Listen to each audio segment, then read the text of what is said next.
আল্লাহর হাবিব হাদিস শরীফের মধ্যে বলেন, আল্লাহুম্মা বারিক লানা ফি রজব ওয়া শাবান ওয়া বাল্লিগনা ইলা রমাদান। রব্বুল আলামিন, আপনি আমাদেরকে রজব এবং শাবান মাসে বরকত দিন এবং রমজান পর্যন্ত আমাদেরকে পৌঁছায় দিন। সুবহানাল্লাহ। রজব মাসে আমাদেরকে বরকত দিন। হাদিস শরীফের মধ্যে বলা হয়েছে রজব মাস হচ্ছে বীজ বপনের মাস। রজব মাস হচ্ছে বীজ বপনের মাস। আর শাবান মাস হচ্ছে পানি দেওয়ার মাস। রমজান মাস হচ্ছে ফসল কাটার মাস। যদি আপনার বীজ ভালো হয়, যদি আপনি ক্ষেতের মধ্যে ভালোভাবে পানি দিতে পারেন, আর তাহলে রমজানুল মুবারকে আপনি ভালো ফসল পাবেন। সেই ফসলের বরকত দুনিয়া আখিরাতে আপনাকে আল্লাহ দান করে দিবে। আল্লাহ রাব্বুল আলামিন এত নিয়ামত দান করেছে। আল্লাহর হাবিব হাদিস শরীফের মধ্যে বলেন, যেই ব্যক্তি পবিত্র রজব মাসে 7টা রোজা রাখবে, জোরে বলেন কয়টা? যেই ব্যক্তি পবিত্র রজব মাসে 7টা রোজা রাখবে, তার জন্য আল্লাহ রাব্বুল আলামিন জাহান্নামের 7টা দরজা বন্ধ করে দিবে।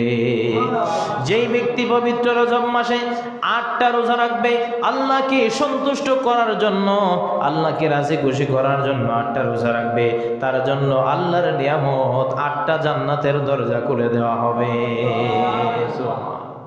তারপরে আল্লাহর হাবিব বলেন, যেই ব্যক্তি 10টা রোজা রাখবে, আল্লাহ রাব্বুল আলামিন তার উপর আরো রহমত নাযিল করে দিবে।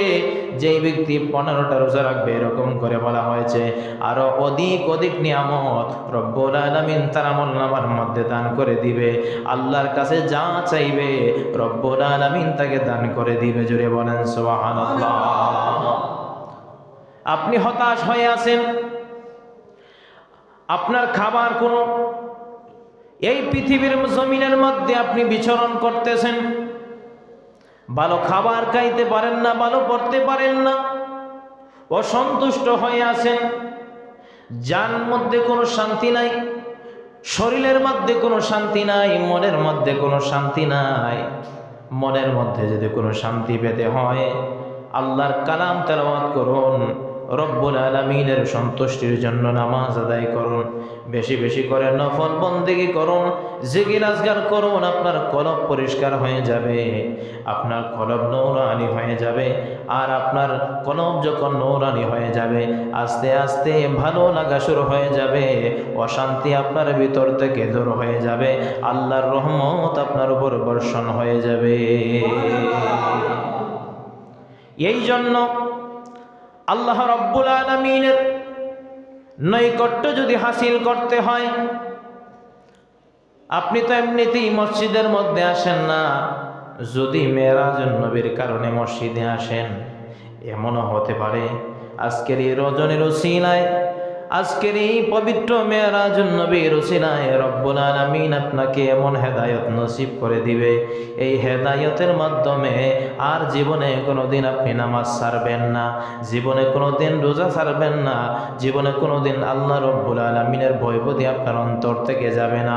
আপনি মুত্তাকি হয়ে যাবেন, আপনি আল্লাহওয়ালা হয়ে যাবেন, নবীর প্রেমিক হয়ে যাবেন। আর যখন মৌতের সময় হয়ে যাবে, মালাকুল মউত যখন আপনার আমার সামনে এসে যাবে, তখন আপনার জবান দিয়ে বাহির হবে লা ইলাহা ইল্লাল্লাহ মুহাম্মাদুর রাসূলুল্লাহ সাল্লাল্লাহু আলাইহি ওয়াসাল্লাম। কালেমা নসিব হয়ে দুনিয়ার জমিন থেকে বিদায় হয়ে যাবে। ঈমান যদি নসিব হতে হয়, 5 ওয়াক্ত নামাজের পরে যদি আল্লাহর কোনো বান্দা বান্দিরা 5 ওয়াক্ত নামাজের পরে কালেমা শরীফ পড়ে লা ইলাহা ইল্লাল্লাহ মুহাম্মাদুর রাসূলুল্লাহ 10 বার যদি ওই কালেমা শরীফ পাঠ করে, রব্বুল আলামিন তাকে কালেমা নসিব না করাইয়া, ঈমান নসিব না করাইয়া দুনিয়া থেকে উঠাবে না। যদি কোনো ব্যক্তি 5 ওয়াক্ত নামাজের পরে সূরাতুল ইখলাস শরীফ 10 বার তেলাওয়াত করে রব্বুল আলামিন তার জন্য 8টা জান্নাতের দরজা খুলে দিবেন। শুধু এখানেই শেষ নয়, যেই ব্যক্তি পবিত্র ফজরের নামাজ আদায় করিয়া মাগরিবের নামাজ আদায় করিয়া বলবে আল্লাহুম্মা আজিরনা মিনান নার, ধরে বলেন আল্লাহুম্মা আজিরনা মিনান নার 7 বার পড়বে। কয়বার? 7 বার পড়লে জাহান্নামের 7টা জাহান্নাম থেকে রব্বুল আলামিন তাকে উদ্ধার করবে। এমনকি মিজানের পাল্লার মধ্যে তার নেকির পাল্লা ভারী করে জান্নাত কনফার্ম করে দিবে। নেকির পাল্লা ভারী করে জান্নাতি বানিয়ে দিবে। এই জন্য ও আমার মা বোনরা মনোযোগ দিয়ে শোনেন, এই রাত্রিতে আল্লাহর হাবিব যখন মেরাজের মধ্যে গিয়েছিলেন, অধিকাংশ মহিলাদেরকে আল্লাহর হাবিব জাহান্নামে দেখেছেন।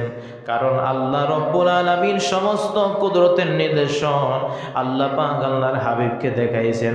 জান্নাত দেখেছেন, জাহান্নামও দেখেছেন। জাহান্নামের মধ্যে বেশি বেশি মহিলা দেখলেন। আল্লাহর পেয়ারা নবী ডাক দিয়ে বলে, এ জিবরাইল, জাহান্নামের মধ্যে এত বেশি মহিলা কিসের জন্য? আল্লাহর হাবিবকে ডাক দিয়ে বলে, ইয়া রাসূলুল্লাহ, ইয়া হাবিব আল্লাহ নবী গো, ও মায়ার নবীজি, পৃথিবীর জমিনের মধ্যে আপনার একদল উম্মত মহিলাদের মধ্যে যারা বেগানা মহিলা বেগানা পুরুষের সামনে যাবে, বেপরোয়াভাবে চলাফেরা করবে, বাজার হাটের মধ্যে যাবে, পর্দা পর্দা অনুযায়ী চলবে না, রব্বুল আলামিন তাদেরকে হাশরের ময়দানে কঠিন শাস্তি প্রদান করবেন, জাহান্নামের মধ্যে কঠিন শাস্তি প্রদান করবেন, কবরের মধ্যে কঠিন শাস্তি প্রদান করবে। জোরে বলেন নাউজুবিল্লাহ। ও আমার মা বোনেরা, আপনার স্বামীর কথা মেনে চলবেন। স্বামীর অনুমতি ছাড়া ঘরের বাহিরে যাওয়া যাবে না। কথা বলেন ঠিক কিনা? স্বামীর অনুমতি ছাড়া ঘরের বাহিরে যাওয়া যাবে না।